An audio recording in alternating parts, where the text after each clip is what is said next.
que a gente faz, a gente postar no YouTube todas as aulas, aí fica bom que é uma revisão para todo mundo, né? E todo mundo vai poder acessar lá pelo YouTube sem precisar a gente mandar por e-mail, né? Que os e-mails ainda não continuam chegando para todo mundo, né? Eu não sei como resolver essa história, não. Amanhã o amigo Jairo vai nos ajudar a dar uma força nesse sentido aí. Deixa eu abrir aqui no celular para a gente iniciar. A Marilene não recebeu nenhuma, né? E a gente manda, Marilene, e manda, eu não sei como, o porquê que nem todos os e-mails chegam. Alguns chegam, outros não, volta, sei não. Cadê aqui?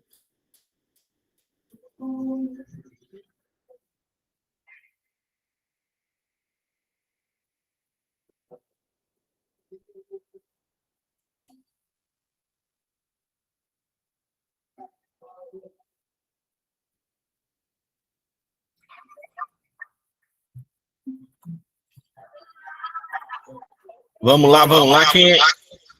Quem tá com o áudio aí ligado? Eu, né? Eu tô com 2 áudios ligados. Vamos lá. Vamos se divertir um pouquinho com a lei que rege o regime dos servidores públicos municipais do nosso município, né? Vocês, futuros servidores, estarão exercendo logo o cargo público que vocês vão conquistar através de muito suor, muita dor, muito sacrifício, mas vai valer a pena. Tenham certeza disso que vai valer a pena. Quem ainda não seguiu o professor, segue lá, o professor dá aquele like lá, aquela curtida lá, que a gente logo estamos com um projeto bacana de a gente usar esse espaço das mídias sociais para passar um pouco da nossa experiência no direito, na matemática, né, na história do nosso município, né, para que a gente possa contribuir um pouco também nas redes sociais. Vamos lá, a gente já viu a provação, forma de provimento, reintegração, nomeação, promoção, reversão, reintegração, recondução, disponibilidade, já respondemos, né, o exercício, a assiduidade, os fatores que são julgados, avaliados na avaliação do desempenho para conseguir a estabilidade, né? Tudo isso a gente já viu, na vagância, na exoneração, na remoção, na redistribuição, na substituição, direitos e vantagens, vencimentos, tudo isso a gente já acompanhou, né? Acredito que vocês estão lendo a lei seca, também estão aproveitando os slides que a gente tá colocando, né? Ao final da aula eu coloco o de hoje, com a atualização de hoje, porque hoje foi um dia corrido e eu acabei não tendo tempo de transformar em PDF e mandar para vocês.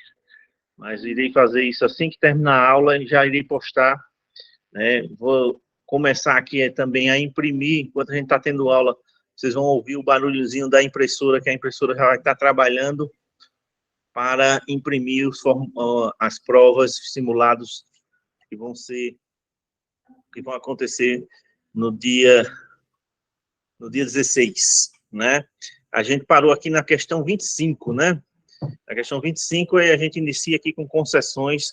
Deixa eu colocar aqui a primeira leva de provas para imprimir, para a gente fazer as duas coisas ao mesmo tempo. Afinal, nós temos 200 provas para serem impresso e cada prova tem 11 páginas. 11 páginas.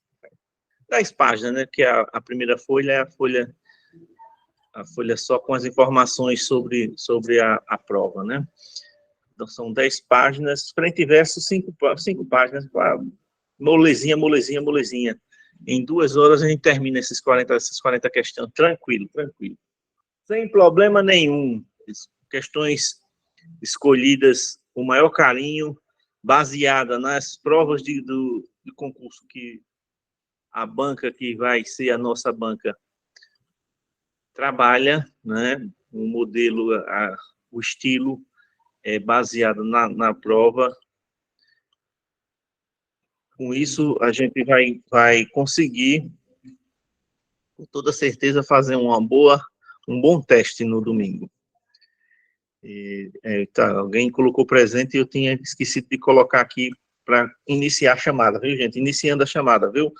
Quem já colocou presente, desculpa aí, repita aí, por favor, para a gente confirmar aqui. E vou aqui, primeiras 10 provas sendo impressas. Deixa eu colocar mais folha.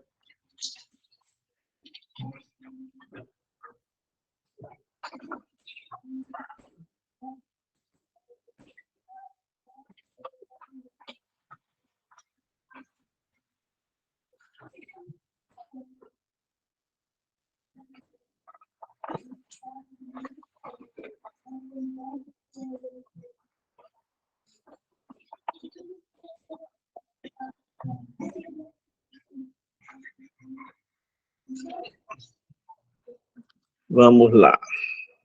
Já aqui, tá tudo certinho.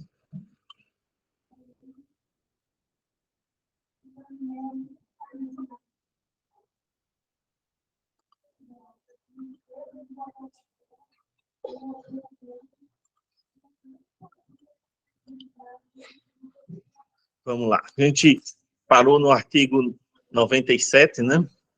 Só relembrando aqui no artigo 97.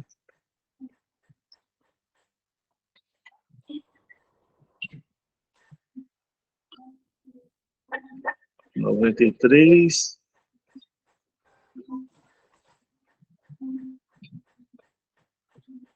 Afastamento de órgão, entidade, mandato eletivo, os tipos de afastamento, né? A gente parou o artigo 96 aqui, no 97, né? No 97, o afastamento para missão internacional, organismo internacional, né? A gente inicia aqui as concessões, os tipos de concessões que temos como servidor público, né? Como servidor público, nós temos concessões que são motivos pelo qual a gente pode ganhar o dia de não trabalhar naquele dia, que são, no artigo 98, nos diz que, sem qualquer prejuízo, poderá o servidor ausentar-se do serviço. Quais são as concessões que a gente tem? São 3. Uma é doação de sangue. Todo doador de sangue, ele pode, no dia da doação, ele pega uma declaração lá no MOA e consegue se ausentar do trabalho sem prejuízo nenhum para o seu dia, né? Você não vai perder o dia, você vai apenas ganhar o dia pelo bem que você faz em doar o sangue, né? Em ajudar, em colaborar com a reserva do MOA e dos hospitais da região. E é sempre importante isso, né? A segunda concessão é quando se vai se alistar para tirar o título de eleitor, né? Alistar-se como eleitor é tirar o título de eleitor, né? Que você tem até 2 dias para fazer isso, para resolver isso, né? Nesse período pós-pandemia, o título de eleitor atualmente está sendo tirado por online, por um canal, via WhatsApp, você manda os documentos, depois manda uma foto com um documento atual, né? Um documento válido com foto. Então, ainda não voltaram ao atendimento presencial, ainda estão assim. Mas logo normaliza e eles retornam. Então, nós temos um dia por cada doação de sangue. Aqui não está especificando, gente, mas o homem pode doar até 4 vezes no ano e a mulher até 3 vezes no ano, né? O homem é de 2 em 2 meses e a mulher é de, no mínimo, 3 em 3 meses, né?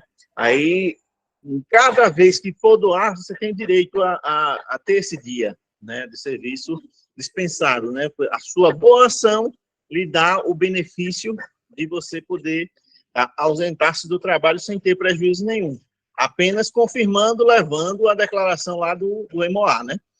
O alistamento eleitoral, o título de eleitor são 2 dias, e a outra concessão que a gente tem são, no caso, 8 dias consecutivos, que são 2 situações. uma situação alegre, uma situação feliz, e uma outra situação não muito boa, mas que todos nós, enquanto seres humanos, enquanto mortais, passamos por ela. Na situação alegre é o casamento, né? Você, ao casar, você tem direito a 8 dias de afastamento, 8 dias seguidos, viu, gente? 8 dias consecutivos. Não é 8 dias úteis, é 8 dias consecutivos. Uma semana.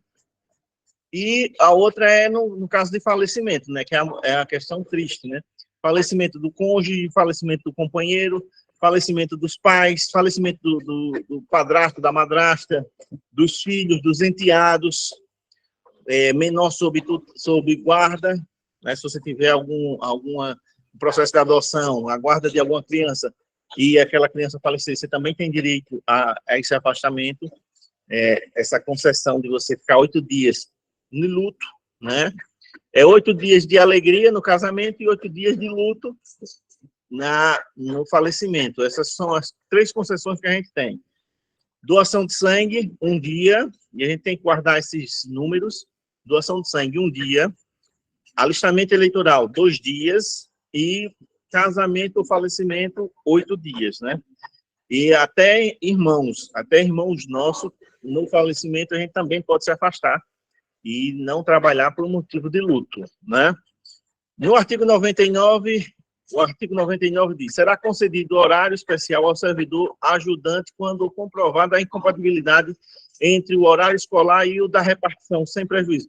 O servidor público que entra no nível superior, o horário de trabalho dele é adequado à realidade da faculdade, porque o servidor tem o direito de estudar, né?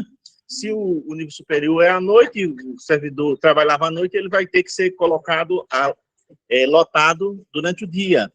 Se o servidor trabalha durante o dia e a faculdade é durante o dia, ele vai ter que ter uma reorganização do trabalho para que aquele servidor não perca de estudar, não tenha dificuldade no seu tempo para o estudo, né? Isso é uma questão que todos os municípios, todos os regimes jurídicos, eles acobertam o servidor, qualquer área, seja estadual, federal, municipal, qualquer concurso, você estudando, você tem uma readequação do seu horário, né, no serviço, né? Isso é uma concessão também, né? Para efeito do disposto anterior, a concessão para compatibilidade de horário no estudo, o servidor vai ter que compensar essa hora, se ele, por exemplo, se ele está trabalhando e está saindo mais cedo todos os dias para ir para a escola, para ir para a faculdade, ele vai ter que compensar esse horário de uma outra forma. Ele vai ter que compensar num outro horário, por exemplo, se ele estuda à tarde, ele trabalha de manhã, mas para ele ir para a faculdade, ele tem que sair, ele largaria 12 horas, mas ele larga 11 todos os dias. Aquela 1 hora, ele vai ter que compensar, vai prestar serviço ao setor do trabalho dele, por exemplo, à noite, para complementar e o serviço público não ter prejuízo nisso, não perder a força de trabalho daquele colaborador, né? Então, o município dá a concessão para você estudar e organizar o seu horário de acordo com o horário de estudo, mas ele quer a compensação. Você vai pagar essa compensação num outro horário. Às vezes, tem setores que trabalham no final de semana, aí você vai compensar trabalhando um pouco a mais não, trabalhando para compensar esse período que você saiu mais cedo na questão do horário para estudo, né? E também, no parágrafo 2º, nós temos que também será concedido horário especial ao servidor portador de deficiência, quando comprovada a necessidade por junta médica oficial, também com compensação de horário no órgão ou entidade que tiver exercício, respeitada a duração semanal do trabalho e a compensação de horário. A pessoa com deficiência, tendo um pedido da junta médica, uma justificativa da junta médica, que é necessário ter um horário específico, um horário especial para aquela pessoa, ele também vai ter essa concessão, né? A pessoa com deficiente também tem, o serviço público tem o máximo respeito, o maior respeito para com aquele colaborador, para que ele também não tenha prejuízos no seu tratamento, não tenha prejuízo no lidar com a sua deficiência, né? O artigo 100, ao servidor estudante que mudar de sede no interesse da administração, é assegurada na localidade da nova residência ou na mais próxima matrícula em instituição de ensino congênere em qualquer época, independente de vaga. Isso acontece, gente, servidor do Estado, servidor da União, né? No nosso município, a sede do município para os interiores, ninguém vai precisar se mudar. Por exemplo, a pessoa que for trabalhar na Folha Miúda, ela não vai precisar se mudar e morar na Folha Miúda. Ele pode trabalhar na Folha Miúda e voltar para casa todos os dias. Esse artigo 100 é quando acontece servidor estadual que é mudado de município. Ele estudava, o serviço público requer e precisa do serviço dele e transfere ele para uma outra localidade. O Estado tem que conseguir e garantir que aquele servidor vai ser matriculado se ele estava fazendo faculdade, ele vai ter que ser matriculado numa outra faculdade próxima ao local novo, ao novo local de trabalho, para que ele não tenha prejuízo nos seus estudos. E esse benefício, essa concessão também é dada para os filhos do servidor, caso eles estudem. Porque o Estado, ao precisar deslocar aquele servidor para uma outra localidade e ele ficar inviável ele continuar os estudos na localidade que ele estava, o Estado vai ter que garantir que ele consiga matrícula numa instituição de ensino próximo do novo local de trabalho. E isso também vale para os filhos, para o companheiro ou a companheira, né? Ninguém pode parar de estudar. Esse deslocamento pode acontecer. No nosso caso em si, a gente tem que entender, no nosso caso nós estamos falando do município de Lagoa da Canoa. O município de Lagoa da Canoa, a maior distância é a que eu citei anteriormente, que foi a comunidade de Folha Miúda de Baixo, né? É o local mais longe da cidade, é o município mais longe. Essa distância é cerca de 11, 12 quilômetros daqui do centro para a Folha Miúda de Baixo. Não vai ser necessário ninguém que seja deslocado para trabalhar na Folha Miúda, não precisa necessariamente morar lá. Só vai morar lá, fixar residência, se quiser, né? Se tiver o interesse e a vontade. Mas esse artigo 100, ele é numa situação onde o servidor é deslocado para uma localidade distante, onde ele vai atrapalhar nos estudos dele. Aí o Estado, o município, o órgão que fez essa mudança tem que garantir que ele tenha matrícula em nova instituição para continuar os seus estudos. Se ele está fazendo faculdade, ele tem que ter uma matrícula numa faculdade próxima, onde ele continue os estudos dele, e esse benefício, no parágrafo único, coloca que esse benefício também é estendido para cônjuge, companheiro, aos filhos, enteados do servidor. Ninguém pode ficar sem estudar por uma questão de uma transferência, de um deslocamento, né, de uma opção, de uma necessidade do seu serviço para atuar em uma outra cidade. Aí você não tem como, né? Tem que ser ajustado também. E quem lhe transferiu, o órgão que lhe transferiu, se for o município, tem que garantir, se for o Estado, tem que garantir que você se matricule numa instituição semelhante e que você estude e continue seus estudos, né, para que ninguém fique sem estudar. A questão 26 aí é uma questão interessante e que nessa questão de concessões, a questão da greve, ela é bem batida no serviço público, porque no serviço público,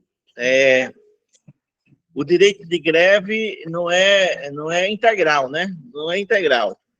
Na realidade, hoje, o setor privado também não tem essa integralidade. 100% de uma categoria não pode parar, né? Traduzindo em miúdos. Aí, no serviço público, nós temos o direito de greve, mas desde que o serviço público não pare. Nós temos que garantir que pelo menos 30% do serviço público daquele setor que parou, continue funcionando, para que a população não seja prejudicada.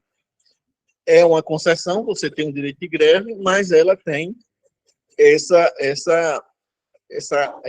vamos dizer que a gente tem essa obrigação também, né? Não pode o serviço público parar e a população deixar de ser atendida. A gente tem que compreender e entender que essa situação... Olha aqui, gente, né? Saiu agora, só a capa aqui para vocês verem, primeiras 10 provas de vocês. Bacaninha, bacaninha, bacaninha. A gente vai imprimir mais 190 dessas, né? E como vocês observaram em si, a gente fez a inscrição, mandou para o grupo de vocês o total de inscritos já separados por turma, serão 6 turmas, mas tem alguns espaços em brancos. A gente vai fazer provas a mais. Se alguém que não fez inscrição, mas esteja disponível no domingo e queira ir fazer a prova, não se preocupe, você vai fazer a prova em si. Pelo menos essa você pode perder a inscrição, você não pode perder a inscrição do concurso, né? A inscrição do concurso ninguém pode perder, ninguém vai perder, e a gente vai ver muitos nomezinhos na lista de aprovados e classificados e convocados. Convocados. Em nome de Jesus vai dar certo para todo mundo. Vamos lá, vamos responder essa questão para a gente analisar o que ele está dizendo. Em relação ao princípio da continuidade dos serviços públicos, o princípio da continuidade dos serviços públicos o serviço público não pode parar 100%. Isso é fato. Nenhum setor pode parar 100%. Tem que estar 30% do setor funcionando para atender a população. E sua relação com o direito de greve? Assinale a alternativa correta. Letra A. Olha que é fácil, gente. Olha como tem absurdos, né? O direito de greve é absolutamente vedado nos serviços públicos. Isso é verdade, gente? Bota aí um ok, um sim, um não. É vedado fazer greve no serviço público? Ninguém pode fazer greve, tem que sofrer, mesmo com as injustiças, mesmo com a desvalorização, todo mundo tem que aceitar calado? F. Luciene já coloca que é falso, né? Marlene, não, exatamente, gente. Direito de greve é um direito relativo. Não é absoluto, mas ele é relativo, né? Vamos lá. Letra B. O direito de greve nos serviços públicos segue as mesmas regras de greve dos militares. Em militares, gente, os militares, eles não podem fazer greve. Os militares, o Exército, a Marinha, a Aeronáutica, as forças nacionais de segurança, a Polícia Militar não pode fazer greve. É proibido greve de Polícia Militar, do Exército, da Marinha e da Aeronáutica também. A Polícia Civil, quando você vê greve de polícia, é a Polícia Civil, é a Polícia Federal, é a Polícia Rodoviária, mas a Polícia Militar ela não faz greve. E o máximo que eles podem fazer é um protesto de aquartelamento, não irem para as ruas quando eles estão em lutas da categoria, né, para reajuste, para melhoria da qualidade do trabalho deles, eles fazem protesto, eles se aquartelam, ou seja, o batalhão, toda a companhia fica no quartel. Pode estar acontecendo o que for lá fora, eles não saem. Aí é uma maneira deles protestar e pressionar o poder público a negociar e a colaborar nas pautas de reivindicações dele, né? E quando ele ia na letra B, ele fala, o direito de greve dos serviços públicos segue a mesma regra do greve dos militares, não tem greve no militar. Então, essa alternativa já está invalidada também. Aí na letra C, o direito de greve sofre restrições quando relacionados à prestação de serviços públicos. Vamos analisar essa letra C. O direito de greve sofre restrições quando relacionado à prestação de serviços públicos. É relativo o direito de greve no serviço público, como também é relativo o direito de greve no setor privado. Uma categoria, por exemplo, como o transporte público em si, os motoristas de ônibus não podem parar 100%. Os metroviários, os metrôs não podem parar nos grandes centros, não pode parar todo mundo. Ia se tornar um caos. E a greve no setor privado em si é aquela coisa, nem todos os setores vão fazer greve, né? Nem todos os serviços vão fazer greve, até porque qual é a fala do serviço público, da iniciativa privada? Está insatisfeito, eu tenho uma fila de currículo ali para analisar, não é essa? Então, quem se der o direito de fazer uma greve dessa forma no serviço privado, o que é que vai acontecer? Eles vão, possivelmente vai ser demitido essa pessoa, né? Então, não é bem assim. E essa letra C, vamos deixar uma observação. Vamos olhar as outras duas para a gente ver. Daqui a pouco a gente volta para a gente comparar qual é a mais certa, né? Ela aparenta ser certa, mas vamos olhar as outras duas. Letra D. O direito de greve nos serviços públicos segue precisamente as mesmas regras dos serviços privados. O que ele está dizendo aí? O serviço privado não pode parar 100%, o serviço público também não pode parar 100%. A letra D está mais coerente, porque não é uma questão de restrição que a greve o direito de greve sofre em si. Não é uma questão de restrição, é uma questão de que o serviço não pode ser prejudicado 100%, a população não pode deixar de ser atendida 100%. Por exemplo, uma greve do serviço de saúde, aí as emergências vão parar, e aí aquela pessoa que sofreu um acidente, aquela pessoa que precisar do atendimento da saúde vai morrer porque os funcionários vão cruzar, nem enfermeiro, nem médico, nenhum profissional da saúde, ele pode se negar a atender, né? Porque até por uma questão de juramento, né? Juramento de Sócrates, se eu não me engano, o pai da medicina em si, eu não me recordo agora quem é o filósofo, mas não pode deixar de atender. O direito de greve, ele segue o princípio do setor privado, por quê? Porque é na mesma categoria. O serviço privado não pode parar 100%, como também o serviço público não pode parar. Tem que ter no mínimo 30% do serviço funcionando para você ter uma greve andando, né? Senão ela vai ser declarada ilegal, né? E aí você já perde todo o direito, né? A letra E diz, o direito de greve é restrito aos servidores dos serviços essenciais. Os serviços essenciais é que não pode parar mesmo, né?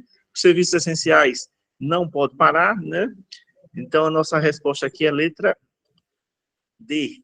O direito de greve nos serviços públicos segue precisamente as regras do serviço privado. E quais são as regras da greve do serviço privado? É que o serviço não pode ser prejudicado 100%, né? Você não vai ver greve em comércio, você não vai ver greve nos serviços, mas você vai ver greve em onde? Indústrias, né, metalúrgicas, fábricas, pode haver greve por questão de melhoria de salário, melhoria de qualidade do trabalho de vida dos funcionários, pode haver, né, mas ainda assim não pode 100% parar. O serviço, a indústria não pode parar 100%, ela tem que funcionar 30%. No caso de metroviários, de ônibus, né, é um serviço público prestado por empresas privadas, mas não pode parar 100%. É interessante que a gente vê como funcionam as coisas, e a cultura, né? A cultura aqui no país quando tem greve de ônibus, é aquela bagaceira, né? Os poucos ônibus que circulam estão lotados, é aquela coisa toda, né?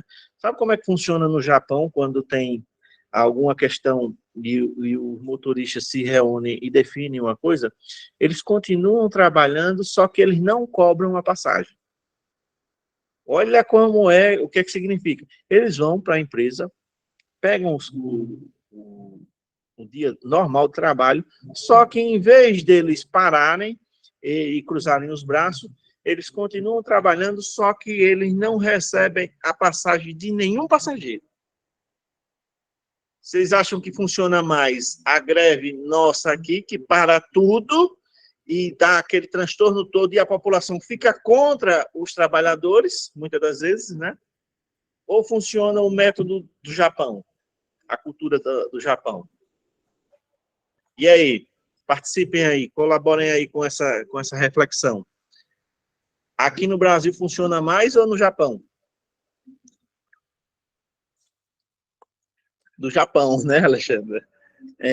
Mas é verdade, né? Os japoneses, eles têm uma cultura muito mais avançada do que a nossa, até porque eles têm milênios de cultura, né? Enquanto a gente aqui no Brasil, nós temos 500 e poucos anos ainda, né? Ainda somos crianças ainda nisso.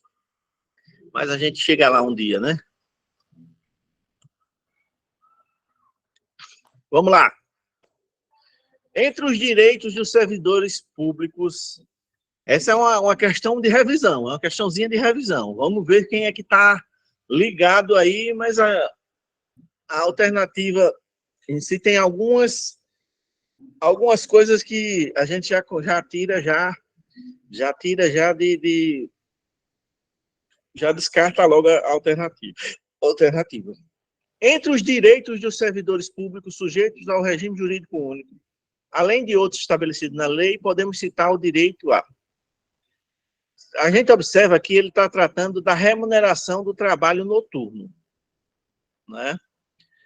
A gente sabe que quem trabalha, o horário noturno, qual é o horário? É o horário das 10 da noite até as 5 da manhã do dia seguinte, né?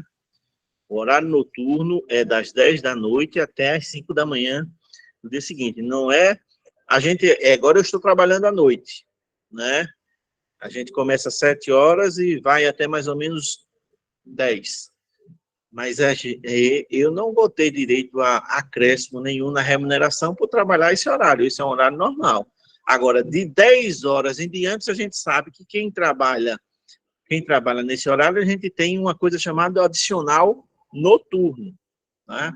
A questão, ela trata sobre isso, né? Não está falando em adicional noturno, mas ele está falando o quê? Remuneração do trabalho noturno. O trabalho noturno não é o trabalho de 7 às 10, é o que passa de 10 horas em diante, né? O pessoal da saúde trabalha, às vezes vira à noite, né? 24 horas, às vezes 12 horas, aí, a escala de 12 horas da noite, né? Na parte da noite, entra 7, sai 7 da manhã do outro dia, né? Aí de 7 às 10 é trabalho normal, sem acréscimo nenhum. Agora, de 10 às 7 da manhã do dia seguinte, né? E tem um acréscimozinho até 7 da manhã, não, até 5 da manhã, né? 7 já é considerado trabalho diurno, né? Vamos analisar. O que a gente observa aqui? Por alto, a gente já observa. A alternativa A inferior, a alternativa E inferior, é a alternativa D compatível. O que ele está dizendo? A diz que você ganha menos trabalhando noturno do que quem trabalha diurno. A e E está dizendo isso. E a D está dizendo que que é a mesma coisa, você não ganha nada mais. Então, essas três alternativas a gente já descarta. A gente já observa esses detalhes, gente. Quando ele está se referindo a trabalho noturno, a gente sabe que existe uma coisa chamada adicional noturno. A gente viu que salvo me engano, 20% da hora, né? Acima. O valor da hora paga aumenta-se 20% por por trabalhar no noturno, né? O nosso regime jurídico nos garante isso. Aí, quando ele fala inferior, inferior ou compatível, compatível é o quê? Igual. Ele está dizendo que é a mesma coisa. Você trabalhando no diurno ou trabalhando no noturno, você vai receber a mesma coisa, né? Aí a gente já descarta essas alternativas, que já tem absurdos nos colocando aqui, como que quem trabalha no período noturno vai ganhar a mesma coisa de quem trabalha no diurno. Aí ninguém queria trabalhar no noturno, né? E quem trabalha no noturno vai ganhar menos, né? Aí é que é um absurdo maior ainda. Mas vamos lá. Na letra C, nos diz o seguinte, eu já vi que já colocaram a letra C, a letra B como resposta, né? A remuneração do trabalho noturno superior em 15% às do diurno, e na letra B, a remuneração do trabalho noturno superior em 20% à do diurno, né? A letra B é a nossa alternativa, né? O nosso X da questão é a letra B mesmo, né? A remuneração do trabalho noturno, lembrando, só recapitulando para o pessoal que chegou agora, o trabalho noturno é considerado trabalho das 10 da noite de um dia até as 5 da manhã do dia seguinte. E todo mundo que trabalha nesse período noturno, a hora trabalhada ela é 20% mais cara do que do trabalho diurno, né? Porque trabalhar no noturno já gera uma outra dificuldade e é preciso valorizar e para isso tem uma coisinha chamada adicional noturno. Vamos lá, a questão do tempo de serviço, né, gente? A questão do tempo de serviço tempo de serviço, ele é aquele detalhe que faz toda a diferença na nossa aposentadoria lá na frente, né?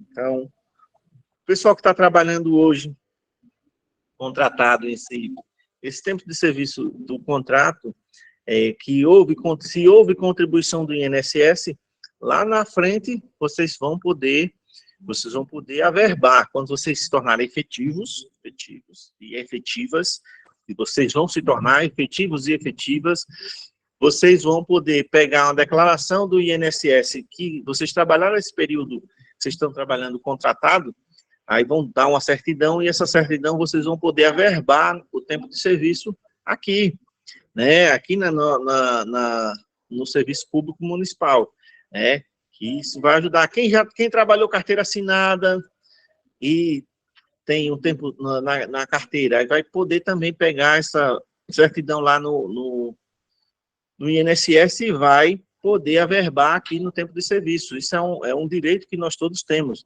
né? Eu entrei no serviço público no ano de 2000, no censo de 2000, no censo 2000, e em seguida entrei como agente administrativo da rede estadual, né, concurso de nível médio.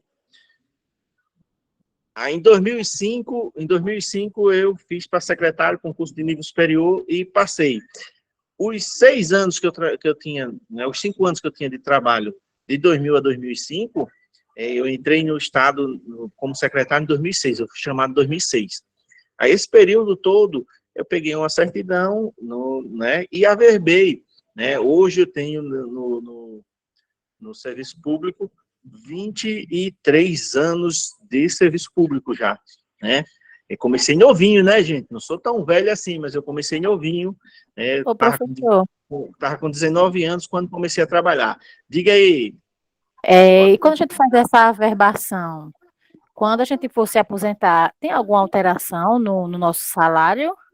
Não. Digamos, o senhor recebe um valor X hoje, daqui um tempo, quando o senhor for averbar, porque o valor correspondente ao setor privado, digamos, que o senhor recebia, era um valor menor. Interfere nisso ou não? Não, porque você assim, depende muito, né? Depende do tempo. Isso aí é relativo porque depende do tempo. Se você tem muito tempo de serviço privado, da iniciativa privada, e você entra no serviço público e vamos dizer que com mais 5 anos você é aposentado, aí vai ser feito um cálculo somando todos os seus rendimentos para ver qual é a margem da sua contribuição para ver quanto você vai ter direito de salário. Aí pode interferir. Mas se não for tanto tempo assim, se você ainda vai trabalhar uns 20 anos para frente e você averbou 10, quase não tem diferença nenhuma. Quase não tem diferença nenhuma. Agora, se for muito próximo, realmente pode acontecer. E você ter um prejuízo financeiro, porque você já vai estar próximo a se aposentar, né? Certo. Aí, no caso, são 30 anos para aposentadoria? Na realidade mudou agora, né? Porque agora é uma somatória de contribuição com idade, né? Aí mulher é 95 anos somados, né? Não, 90 anos mulher e 95 homem, né? Agora a No caso, educação vai ser 30 mesmo, né? especial, a educação é aposentadoria especial. Saúde também tem alguns cargos que também tem algumas particularidades, né? Tem esse detalhe, né? Agora, o servidor comum, ele trabalha, o homem tem que ter 65 de contribuição, não, o homem é 100 anos, é 65 de idade com 35 de contribuição. E a mulher, acho que é 95, é 60 de idade com 35 de contribuição, agora a regra agora. Né? Mas a educação a mulher já cai para 25, né? 25 de contribuição, a idade diminui para 55, mulher, o homem para 60 e é só 30 de contribuição o homem. A educação, né? A educação. Mas vamos lá, vamos continuar aqui, vamos ver aqui que é a questão do tempo de serviço, né? Que a gente só fez um apurado, né? Mas vamos ler e vamos explicar. Artigo 101 diz, é contado para todos os efeitos o tempo de serviço no serviço público municipal, né? Todo o tempo que você trabalhar no serviço público municipal vai ser contado para todos os efeitos. Para a questão da elevação do salário com os quinquênios, como também para a sua aposentadoria. Artigo 102. A apuração do tempo de serviço será feita em dias que serão convertidos em anos, considerando o ano como de 365 dias, né? Essa é a questão da divisão, né? Você trabalhou aquela quantidade de dias, vai ser contabilizado chegou 365 dias, você trabalhou um ano. E assim vai sendo feita, né? Parágrafo 1. Feita a conversão, os dias restantes até 182 não serão computados, arredondando-se para um ano. Ou seja, se você trabalhou no ano mais de 182 dias, naquele fechamento conta-se como um ano inteiro, né? Os 182 dias que você trabalhou na sua contabilidade, na contabilidade de tempo, para se aposentar. Você trabalha 30 anos, aí você trabalhou 29 anos, 180 e tantos dias, aí completou a idade.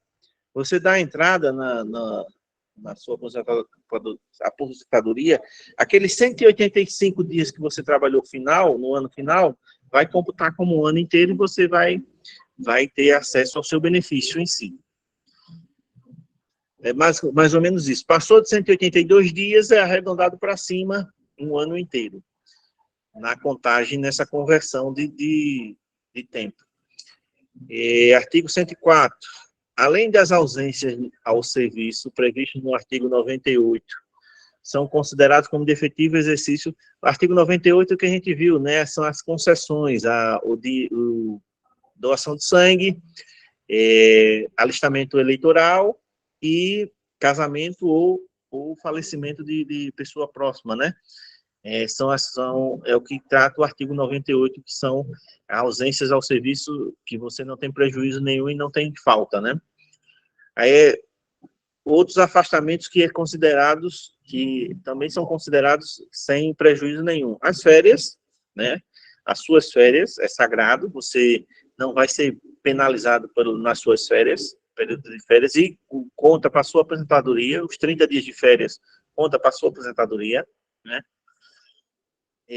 2, o exercício de cargo em comissão ou equivalente em órgão ou entidade dos poderes da União, Estados, município e Distrito Federal.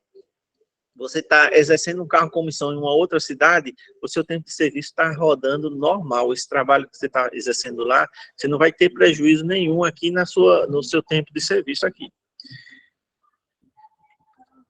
Participantes em programa de treinamento regularmente instituído também, quando você for fazer algum treinamento, você também não vai ter prejuízo. Quando você tem direito aquela licença prêmio, né, que agora é licença qualificação, licença capacitação, você vai fazer aquele curso, aqueles 3 meses que você fica fazendo o curso, também você não sofre nenhuma punição aqui no seu cargo público. É o que ele está dizendo aí no parágrafo 3. O 4, o desempenho de mandato eletivo federal, estadual, municipal, Distrito Federal, exceto para promoção por merecimento. Não interfere em nada na sua aposentadoria. Agora, você exercendo o mandato, aí a questão da promoção por merecimento, ela quebra, né? É aquela coisa da formação, você se qualificar tal, mas você tem que ter um tempo de serviço para você fazer ter a promoção, né? Na educação, como eu sou da educação, acabo que eu dou mais exemplo da educação em si, e é a única que tem plano de cargos e carreira no nosso município, também é mais fácil de exemplificar. Você, professor de nível médio magistério, entrou, fez a graduação, 4 anos, 5 anos depois, ele é promovido para professor nível superior, né? Outra promoção que ele vai ter, vamos lá, uma pós-graduação, ele vai ter que trabalhar mais, ele vai ter que ter, vamos lá, 6 meses, 8 meses, 1 ano, né? Depende muito hoje tem pós até que você conclui em 4 meses, mas você tem um outro período de atuação, aí o plano de cargos de carreira geralmente institui um tempo para você poder ter uma outra promoção. Aí você tem que cumprir esse tempo para você ter outra promoção. A pós-graduação, geralmente, o tempo é curto. Se você seguir e ligar a faculdade após, você termina em cerca de 1 ano, você termina uma pós-graduação, né? O mestrado geralmente são 2 anos. Aí, para você ser promovido com mestrado, você vai ter que esperar mais aquele tempinho, né? Para você poder ser promovido novamente. E já quando você exerce um mandato eletivo, você sai fora da promoção. Seu tempo de serviço conta normal, por contribuição normal. Agora, a questão de promoção, você já não conta mais. A promoção por merecimento, você já não vai receber, porque você está afastado, né, do seu serviço. Como é que você vai ser congratulado, parabenizado, se você não está trabalhando no seu setor, no seu cargo, né? É questão de júri e outros serviços obrigatórios por lei, também você não tem perca nenhuma, né? Você é chamado para o tribunal de júri, você é obrigado a ir, você não pode se negar a ir, você pode até ser preso se você não comparecer, ou você o juiz manda lhe buscar e você, inclusive, paga uma multa, né, cerca de 2, 3 salários mínimos por você não ir, não respeitar o convite. Que lá no júri é feito um sorteio, né? Nem todo mundo que vai para o tribunal do júri, que é convocado para ir, vai acabar sendo jurado, né? Tem uma seleção, uma escolha lá feita lá na hora, né? Mas quando você é convocado para o júri, você tem que ir. E aí você não tem prejuízo aqui no seu trabalho. Você comunica ao seu setor que você vai ter que passar pelo tribunal de júri, você não vai ser penalizado por isso, né? Até porque é uma obrigação legal que você tem que cumprir. A questão da missão ou estudo no exterior, quando autorizado o afastamento, a gente viu que a missão ou estudo no exterior sempre tem que ter o aval e a autorização de quem? Do chefe do executivo municipal, né?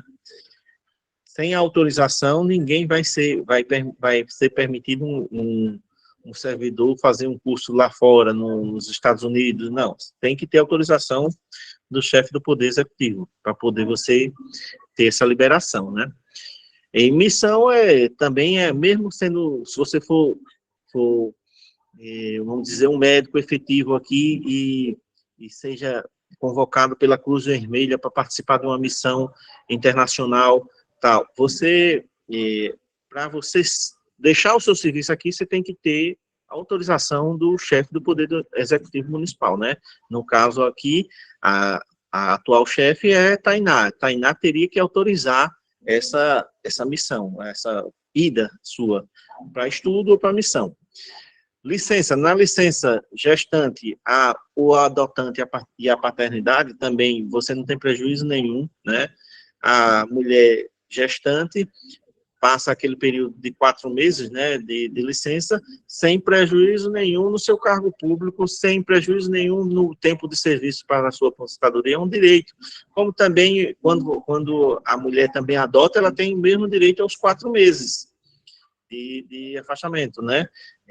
A adoção também é considerada, você tem o direito à licença também para o afastamento, até para você se adaptar à sua nova realidade com a criança que você está adotando. E a paternidade, só que o tempo da paternidade não é os mesmos 4 meses, né?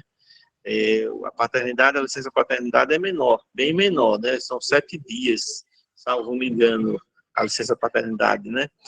Mas não tem nem como comparar, né?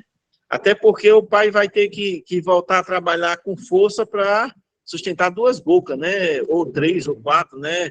E tem a possibilidade de ter gêmeos, trigêmeos, né? Tudo isso é possível, né? Vamos lá, para tratamento da própria saúde, até 2 anos, né? Não tem prejuízo. Ô, professor, Pode falar. e para tratamento de saúde de alguém de casa? Marido, mãe, pai? E aí já não conta, né? Aí já tem uma outra, ele já não especifica, né? Ele especifica aí para tratamento próprio de saúde. Só, A gente né? viu que tratamento de saúde de terceiros pode ser até 180 dias, né? Com remuneração. 90 mais 90, né? 90 prorrogado por mais 90. E acima de 180 dias, aí já é sem remuneração, né? É diferente. Para a saúde própria, pode ser até 2 anos, sempre com remuneração. Não tem prejuízo para tempo de serviço, não tem prejuízo nenhum esse afastamento seu para tratamento de saúde seu. Mas já para tratamento de saúde de terceiro, ele já não consta, então vai parar esse tempo de serviço de contar. Só vai voltar quando você voltar à sua atividade. Entendeu? Entendi. Ficou claro? Sim. Teve alguém que colocou alguma coisa no chat. A licença maternidade varia de cidade para... porque tem a licença cidadã, né, que chama, né, que foi um incentivo do governo federal para que as empresas e os municípios aderirem e dar, em vez de ser 4 meses a licença, ser 6 meses, né? Aí tem cidades que que a mulher fica 6 meses e já outras já ainda continua com 4 meses, né? Porque não foi uma lei, uma imposição, e sim foi uma abertura para que se aquele município se cadastrasse como município cidadão, aí eles dariam esse alongamento na licença de gestação, né, da gestante, a licença maternidade. O exercício do mandato classista, né, na letra C aí, o mandato classista, sindicato, federação, representação de classe, também não tem prejuízo nenhum no tempo de serviço. O mandato geralmente são 2 anos, você podendo ser reeleito, né, por mais um mandato, você pode ficar afastado como representante da categoria por 4 anos, sem prejuízo no seu tempo de serviço. Vai continuar o tempo contando, né? Por isso que tem pessoas que, às vezes, se aposenta sendo representante de categoria, sendo representante de sindicato, representante de federação.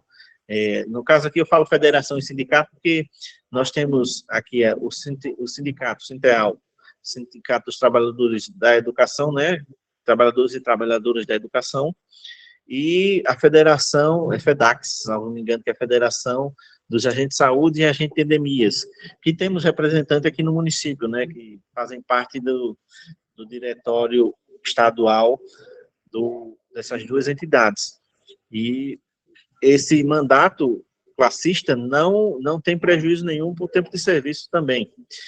E quando você sofre um acidente de serviço ou você adquire uma doença profissional, você também, o tempo que você ficar afastado, não vai ter prejuízo nenhum para você, né? Se você, porventura, sofre um acidente de trabalho, você enquanto você está se tratando, o seu tempo de serviço está indo normal, você está evoluindo na sua carreira também, normalzinho, tranquilinho.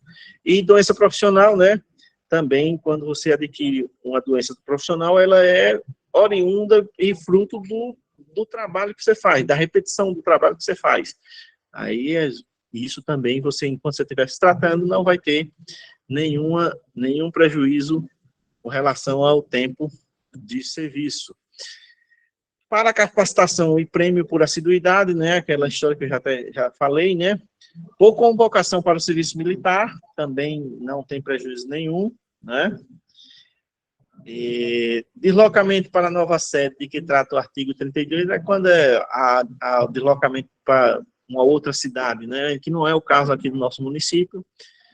Participação em competição desportiva nacional ou convocação para integrar representação desportiva nacional do país ou no exterior, conforme lei específica, também não vai ter prejuízo, né? Se caso tenhamos atletas olímpicos, por exemplo, o atleta olímpico ele pode passar por participar de uma Olimpíada, tem toda uma convocação, né? E não vai ter prejuízo nenhum no seu tempo de serviço, né? Aí o artigo 104 diz: contar-se-á apenas para efeito de aposentadoria e disponibilidade o tempo de serviço público prestado à União, Estado, Município e Distrito Federal. Ou seja, você tem um tempo de serviço em um outro município, no Estado ou na União. Por exemplo, os 6 meses que eu trabalhei como supervisor do censo, em 2000, eu também consegui averbar. Os 6 meses que eu trabalhei como não era recenseador, não, eu era supervisor. E tem o supervisor e o coordenador, né? Eu era um dos supervisores do censo 2000. E aquele período que eu trabalhei durante os 6 meses, foi apenas 6 meses, 180 dias, no IBGE, que era concurso temporário, né? E ainda hoje o censo é temporário, e eu consegui averbar no Estado também. Eu não perdi nada com relação a isso, entendeu? É o que ele está dizendo aí no artigo 104, item 1, né? Que você tendo... não serve para mim para promoção, mas serve para aposentadoria, né? Vai contando lá, né? Se fosse os 183 dias, eu ganhava um ano, né? Mas não foi. Mas é assim mesmo. A licença para... aqui, aquela pergunta lá, ó. No caso, quando só para efeito de aposentadoria e disponibilidade, licença para tratamento de saúde de pessoa da família, do servidor com remuneração. Esses 180 dias só serve para aposentadoria, não serve para promoção, né? Licença para atividade política, só serve para aposentadoria, né? Que a atividade política é o período eleitoral. É o período eleitoral. Não é o mandato, né? O mandato é mandato eletivo, né? Para exercer cargo eletivo federal, municipal, estadual, é diferente. A atividade política, você pode ser candidato nas eleições municipais, como você pode ser candidato nas eleições estaduais, né? Nós já tivemos aqui alguns colegas, uns amigos que foram candidatos a deputado, né? O Zé Amaro foi um exemplo, o Zé Cícero de Farias, o amigo Zé Cícero também já foi candidato a deputado, o Júnior do PSOL, da rede, que chamam, né? Também já foi candidato a deputado, né? E a licença dos 90 dias, o Zé Amaro, que é funcionário público, teve licença de 90 dias como candidato a vereador, como também como candidato a deputado. E conta como tempo de serviço para ele, normalzinho, ele não vai ter nenhum prejuízo com relação a isso. E a 4, o tempo correspondente ao desempenho de mandato eletivo federal, estadual, municipal, distrital, tal, anterior ao ingresso no serviço público, né? Isso aqui é o quê? Por exemplo, o camarada é eleito vereador, mas não é servidor público, né?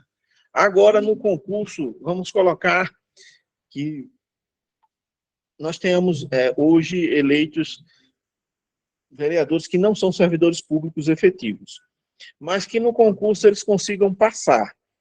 Aí vamos dizer que tem 2 mandatos. 2 mandatos são 8 anos, né? 8 anos de mandato, né? Aí passou no concurso agora. Esses 8 anos de serviço como vereador, esses 8 anos de serviço como vereador podem ser averbados para fins de aposentadoria. Não vai servir para promoção, mas vai servir para a aposentadoria daquele servidor, entendeu? Nesse exemplo que eu citei, quem está exercendo um mandato, mas ainda não é servidor. Aí se torna servidor, aquele tempo que ele exerceu no mandato, ele pode averbar para fins de aposentadoria e conseguir diminuir esse tempo que ele trabalhou como vereador no tempo que ele vai trabalhar como servidor público, né? Ficou claro, gente? Tá claro? Tão rápido, tão lento. Às vezes eu me sinto que estou falando com as paredes aqui. Mas vamos lá. O 4, né? O tempo correspondente ao desempenho de mandato... está repetindo aqui, isso aqui a gente já falou. Aqui a gente já falou no instante, né? Vou até cortar aqui. O 5, né? O tempo de serviço em atividade privada vinculado à Previdência Social. É o que eu falei, né? Você trabalhar na iniciativa privada sem ter carteira assinada, você não contribuiu para a Previdência, então não vale, não conta. Tem que estar vinculado à Previdência. Só está vinculado à Previdência quando é carteira assinada, né? Aí, o tempo que você contribuiu na iniciativa privada, você pode juntar e averbar no seu emprego público, né? Quem vai entrar agora, todos vocês que vão entrar agora no serviço público municipal e trabalhar no setor privado e tem tempo de serviço trabalhado, vocês vão fazer, quando vocês assumirem, né, o cargo público, vocês vão poder juntar esse tempo de serviço e averbar no tempo de serviço de vocês aqui no município. O tempo de serviço relativo a tiro de guerra, isso acontece nas cidades que o pessoal é chamado para fazer o tiro de guerra, né, para participar do alistamento militar, né, e servir naquele período, né. Esse tempo de serviço, se o camarada for servidor, ou entrar no serviço público depois, ele pode pegar esse tempo de serviço e averbar para diminuir, para ajudar na sua aposentadoria aqui, entendeu? Parágrafo 1º, o tempo em que o servidor esteve aposentado será contado apenas para uma nova aposentadoria.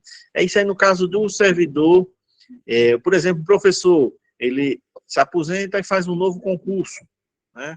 Aí tem toda uma preparação, né? Aí você vai começar a contar para uma nova aposentadoria, né? Você vai começar a contribuir para ter uma outra aposentadoria.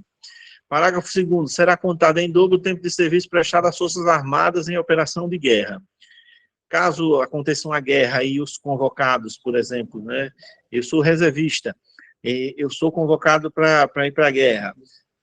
Aquele tempo que tiver em operação de guerra, se eu passar um ano, ele vai valer como 2 no serviço público aqui. Ele vai ser contado como 2. Se eu passar 6 meses, vai valer 1 ano. Passar 3 meses vai valer 6, né? É sempre o dobro. O tempo que você passou em operação de guerra, né? Que a gente não tenha necessidade de ter uma guerra, né? Uma terceira guerra mundial, já pensou? A tragédia que ia ser? Com tanta arma nuclear que tem espalhada por aí, mas que, havendo uma guerra e a gente sendo convocado, a gente não pode se omitir, né? Se você não comparecer ao chamado, você é considerado desertor. E desertor vai em cana e tal, mas como eu sou professor e é um serviço essencial, aí eu não vou ser chamado, né? Agora, quem não for professor vai ser chamado. Quem for enfermeiro, vai lá para trabalhar como médico, coisa. Não, mas não vai acontecer não, greve, né, guerra nenhuma não. Vamos deixar de falar essas coisas que atraem, essas coisas. A parágrafo 3º, é vedada a contagem cumulativa de tempo de serviço prestado concomitantemente em mais de um cargo, função de órgão ou entidade dos poderes da União, do Estado, do Distrito Federal, município, autarquia, fundação pública. Isso é o quê? Por exemplo, professor que é professor no município da Lagoa da Canoa, mas é professor também em geral, né? Ou é professor, vamos um exemplo local, professor do município, mas é professor do Estado. Esse tempo de serviço que atua no Estado, no município, ao mesmo tempo, você não pode pegar eu tenho 10 anos do município e tenho 10 anos do Estado. Eu vou juntar tudo aqui no Estado e vou ficar com 20. Não. Trabalhou ao mesmo tempo, você não pode acumular e juntar tempo, nesse caso, né? Você vai ter 10 anos no município da Lagoa da Canoa, você tem 10 anos no Estado, na rede estadual. Você vai precisar, se for professor, como no exemplo, né? Você vai precisar trabalhar mais 15 anos no município da Lagoa da Canoa, mais 15 anos no município, na rede estadual, para você, completando a idade, se aposentar. Você não pode chegar aqui e dizer, vou botar esses 10 anos que eu trabalhei na canoa aqui em cima do Estado, aí vou ficar só 5 anos para se aposentar. Não, não pode. Como também não pode voltar do Estado aqui para o município, né? Agora, se você é efetivo hoje do município, amanhã você passa no concurso do Estado e você você precisa pedir exoneração do concurso do município. Aí você leva esse tempo de serviço que você trabalhou aqui no município lá para o Estado, você agrega, né? Que aí tempos diferentes, distintos, mas cumulativamente, no mesmo horário, no mesmo período, não pode ter essa acumulação. Uma questãozinha para a gente se divertir, mas vamos fazer o seguinte, vamos dar uma pausazinha agora, porque eu vou procurar aqui o carregador do telefone que está descarregando aqui, o telefone. Vou botar umas outras provas para imprimir e a gente retorna daqui a 20 minutinhos, viu? Beleza, gente? Alguma pergunta, alguma dúvida? Prontinho, prontinho. Deixa eu botar aqui mais 10 provas para imprimir. Eu preciso ainda abastecer. Daqui a pouquinho a gente retorna.